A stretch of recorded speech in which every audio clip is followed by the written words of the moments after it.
El celuloide elegido. Diego, bienvenido a Radio Sefarad. Hola, muchas gracias por invitarme. Oye, si los judíos inventaron Hollywood, ¿qué inventó Hedy Lamarr exactamente? Buena pregunta. Hedy Lamarr realmente no inventó nada en el sentido estricto material, sino que patentó un sistema. Y ese sistema, que en principio estaba pensado para torpedos y para la maquinaria de guerra norteamericana, porque fue en el año 1942, dio lugar décadas después a lo que luego fue la tecnología de espectro ensanchado, que dio lugar al Wi-Fi, al Bluetooth y bueno, todas las telecomunicaciones modernas, ¿no? O sea que estamos aquí un poco gracias a esta bellísima actriz vienesa y americana. Sí, después. exacto. De hecho, cuando inventó el Wi-Fi, ella todavía no era estadounidense, que se naturalizó en los años 50, sino que era austríaca y durante un tiempo apátrida, porque sabes que cuando cayó la Segunda Guerra Mundial y el Tercer Reich, Austria estuvo durante 10 años supervisada, vamos a decir así, por Estados Unidos, ¿no? Uh-huh. En una ocupación militar, vamos. Era apátrida, era bellísima y muy controvertida, al menos en su biografía, su autobiografía, de la que finalmente ella renegó, ¿no? Sí, bueno, yo en el prólogo de la edición española del libro, precisamente lo que cuento es que hay que leerlo con mucho detalle para intentar desentrañar qué realmente es verdad y qué, inventó o inventaron, porque tampoco está muy claro, el negro o los negros del libro que escribieron las memorias, entre comillas, o la autobiografía de Hedy Lamarr. Uh-huh. Porque es un libro que molestó mucho, como había hecho ya su película Éxtasis y yo, ¿no? Sí, Éxtasis, perdón, la película se llama Éxtasis. Sí, Éxtasis y yo es el título libro. Del libro Éxtasis and Me, ¿no? Éxtasis and Me. Lo curioso es que en el año que se publica el libro, en el año 66, estaban en un pleno apogeo los estudios de psicoanalíticos y los estudios feministas, los cultural studies, sobre todo en Estados Unidos, como sabes, relacionados con la sexualidad femenina y con estos temas, ¿no? Y en plena explosión del hipismo y de la contracultura. Y entonces todos los temas que tuviesen que ver con psicoanálisis, con sexualidad, con historias relacionadas con, ya sabes, Edipo y todas estas cosas, nunca mejor dicho, viniendo de Viena, como era Hedy Lamarr, despertaba mucho la atención de los lectores, ¿no? Y en esta época, en el año 65-66, que es cuando se publica el libro, ella tiene 40 y tantos años, 43, si no me falla la memoria, y claro, pues genera mucha polémica porque es la parte, digamos, que incluso se transcribe en el libro conversaciones con su psiquiatra, ¿no? O con su psicoanalista. Y bueno, esa es un poco la parte quizá más, vamos a decir, que generó más conflicto, hasta el punto que denunció a la editorial. Uh-huh. Porque era una historia casi de solo como, no sé, un animal sexual, ¿no? Sí, devoradora de hombres, como tú decías, al igual que la película que la lanza a la fama en Austria, que se rodó en lo que ahora es la República Checa, ¿no? Entonces Checoslovaquia, en los años 30, pues en esa misma época, en los años 20 había una época de desenfreno sexual en Europa, en cuanto a lo que la gente puede pensar, por ejemplo, igual que en el cine americano, había más libertad y menos censura en los contenidos no solo de cine, sino también de radionovelas, de los libros, los cómics, en los años 20 y 30, que la que hubo después en los años 40 y 50, ¿no? Que fueron décadas mucho más conservadoras desde el punto de vista de libertades individuales. Sí, más puritanas, ¿no? Sí, exacto, esa es la palabra. Diego, en Éxtasis se supone que se muestra el primer orgasmo femenino protagonizado por Hedy, pero también me suena, ahora como experto me rectificas por favor, que hay el primer desnudo también femenino del que ella no fue consciente, la engañó el director, ¿no? Exactamente, lo has descrito perfectamente. Hay un primer plano de ella en una secuencia amorosa en donde es cierto que es la primera vez que en una, digamos, vamos a decir, en un largometraje comercial, ¿no? Porque obviamente hay otro tipo de cine amateur de contenido consumo, privado que ya existían y de hecho se conservan ese tipo de copias. Pero en lo que es cine comercial, estrenado en salas abiertas al público, es la primera vez. Y el plano que dices tú, que es una secuencia de unos, creo que 5 o 6 minutos, que es en un prado cerca de un río, un estanque, no recuerdo si una un montaña estanque, sí. También, ¿no? Hay una montaña de fondo porque se ve desde arriba como llega un hombre a caballo, pero básicamente ella se baña y lo que le comentó Gustav Machati, el director, era que estaría muy a distancia, que haría un pequeño zoom para que se distinguiese que hay una figura femenina, pero que no se reconocería su cara ni se vería su cuerpo desnudo, cosa que así fue, ¿no? Aparte, como cuento en el prólogo, lo increíble es que ella no se enteró de esto hasta que se estrenó la película en Venecia y asistía a su marido y sus padres, con lo cual te puedes imaginar. Pues sí, la verdad que se montó. Debió ser bastante. Tampoco le gustó a Cecil B. DeMille. No, para nada. De hecho, bueno, tú sabes a Louis B. Mayer. A Louis B. Mayer me lo has quitado de la boca, pero en ese caso tanto Louis B. Mayer como Cecil B. DeMille, los dos al mismo tiempo sabes que eran de familias judío-ortodoxas de Europa Central y Oriental, ¿no? Lo que ahora sería Ucrania y esta zona de Europa Oriental, y eran bastante puritanos, así como había otros también que hemos descrito en otra charla nuestra, que eran los Warner, que eran, digamos, más progres, por decirlo en términos actuales, pues ellos eran más puritanos. Entonces no les gustaba nada, ¿no? el que hubiese salido desnuda.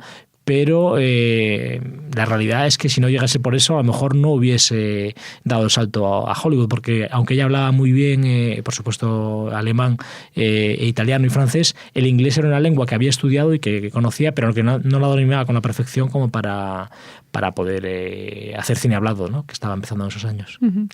Aún así, consigue el papel principal, el papel de Dalila, ¿no? En la macro película de Cecil B. DeMille. Quizás su papel más importante o por el que es más reconocida por el público. Sin ninguna duda, es el papel más importante, aunque esa película ya la hace creo que en el año 49, si no me equivoco, y ya había hecho unas cuantas películas. La primera que hace en Hollywood es Argel, con Sacha Boyer, de John Cromwell, y esa película es un papel protagonista, lo cual es sorprendente porque es rarísimo, no, es totalmente inusual que una actriz sin trayectoria, tampoco mucha trayectoria en Europa, que había hecho 5 películas, que llegue a Hollywood y le dé un papel, digamos, de protagonista y de estrella, cosa que no han tenido ni siquiera actrices estadounidenses de nacimiento como Marilyn Monroe, Rita Hayworth, etcétera, ¿no? Actrices que le quitaron o que ella no aceptó papeles importantísimos como el de Ingrid Bergman en Luz de Gas, ¿no? Sí, veo que estás muy informada porque ese es menos conocido, pero ese es uno y el otro ya sabes cuál es, que es el de Casablanca, ¿no? Esos fueron los dos grandes papeles que Ingrid Bergman, con la cual se llevaba bastante mal, le quitó esos papeles que son míticos, ¿no? Sobre todo el de Casablanca, el de Ilse en Casablanca, ¿no? Claro, ya no nos imaginamos otra Ilse, pero podría haber sido Hedy Lamarr en esta película en la que también están los nazis metidos, pero ¿cómo pega el salto? Nunca mejor dicho, por lo del salto de frecuencia. Hedy Lamarr de Hollywood a trabajar para los aliados como ingeniera, como inventora. Bueno, esto es una cosa que yo lo cuento en el prólogo porque hay muchos huecos en la biografía, en las memorias. Insisto que hay parte que está prácticamente escrita o transcrita por yo creo que son 2 negros editoriales y no uno, pero bueno, son 2 seudónimos que lo cito en el libro. Pero yo estoy convencido de que ella fue espía en la Segunda Guerra Mundial, ¿no? Y que no se explica que trabajase para las fuerzas estadounidenses sin tener la nacionalidad estadounidense, ¿no? Es una cosa bastante extraña, ¿no? Siendo ella austriaca, digamos, la tierra de Hitler, ¿no? Bajo claro, sospecha. Claro, es bastante extraño que en plena Segunda Guerra Mundial una estrella de Hollywood se ponga a trabajar con otra persona, con un músico, también de padres alemanes que también hablaba lengua alemana, ¿no? Quizá también era judío. No era judío, pero era de origen alemán, hijo de inmigrantes alemanes ya nacido en Estados Unidos. Pero es curioso porque estas 2 personas de habla alemana se ponen a participar en un sistema de transmisión de comunicaciones secreto, ¿no? Lo patentan. La encriptación. Y claro, ¿no? La encriptación y todo este proceso me resulta muy extraño y como cuento en el prólogo, también es muy extraño que ella se casase con este traficante de armas, Fritz Mandel, ¿no? Que era íntimo amigo de Mussolini y también conocido, no íntimo amigo, pero conocido de Hitler, y tanto Hitler como Mussolini y otros dirigentes fascistas y nazis acudían a la mansión de este señor, donde estaba, según dice ella o decía, recluida casi como una cárcel Hedy Lamarr, ¿no? A mí me resulta muy sospechoso porque ella viajaba con mucha frecuencia a Italia, a París y a Suiza. Entonces, evidentemente, si tú estás recluida y dispones de medios económicos, el padre era banquero, y viajas al extranjero, ¿por qué no te vas, no? Si realmente estás tan mal, no te quedas 5 o 6 años en tu país. Y aparte, cuando ella se casa con este traficante, digamos, filonazi y desde luego austriofascista le llamaban, y ya se habían promulgado las leyes raciales antisemitas, ¿no? Con lo cual es muy extraño, ¿no? el fenómeno, ¿no? Porque ya creo que se casan en el mes de mayo y Hitler sube a poder en enero del 33, si no me falla mi memoria. Uh-huh. Entonces, ¿tu teoría es que era una espía una doble espía? Sí, bueno, no diría que es una teoría porque la teoría tiene que estar basada en datos comprobables, pero es una sospecha que está ahí latente que nadie ha conseguido resolver. Es muy extraño que de todas estas cosas que estamos hablando ahora en su biografía no hable y tampoco nunca haya hablado en ninguna entrevista, ¿no? Y no es una persona que haya vivido poco, vivió hasta el año 2000. Pero digo, siempre se la presenta como una antinazi convencida. Sí, por supuesto. No, yo me refiero a espía de los aliados, es decir, de los estadounidenses, primero en Austria y luego en Estados Unidos. Uh-huh. ¿no? Y en Londres también, que es donde conoce a Louis B. Mayer. No me refiero espía de los... Vale, creo que había entendido que había la posibilidad de que hubiera sido una doble agente, ¿no? No, para nada. Quiero decirte que ella permanece mucho tiempo en Austria y yo, si no me equivoco, creo que se escapa de Austria ya a mediados o en el verano de 1938. Que es cuando se disfraza de su criada, ¿no? Exacto. Pero que han pasado 5 años, ¿no? Y pues es mucho tiempo, ¿no? Es que su vida es una película totalmente. Totalmente, sí. Bueno, su vida con todos sus amantes, sus novios, tanto los que son en realidad como los que puedan ser de ficción, dan no para una novela, dan para una película que nunca se ha hecho. Que también me sorprende que se han hecho muchos documentales, pero no se ha hecho ninguna película. También te ha costado mucho que llegue este libro a España, ¿no? Sí, bueno, el libro se editó en México. Sabes de sobra que durante el franquismo en España no éramos ninguna potencia editorial como somos ahora, ¿no? Que somos la 4ª potencia del mundo en edición de libros, pero en esa época, en los años 40, 50 y 60, sobre todo en Buenos Aires y en México DF, había grandes casas editoriales que estaban muy al tanto de lo que salía en Estados Unidos, en Reino Unido, en el Imperio Británico, digamos.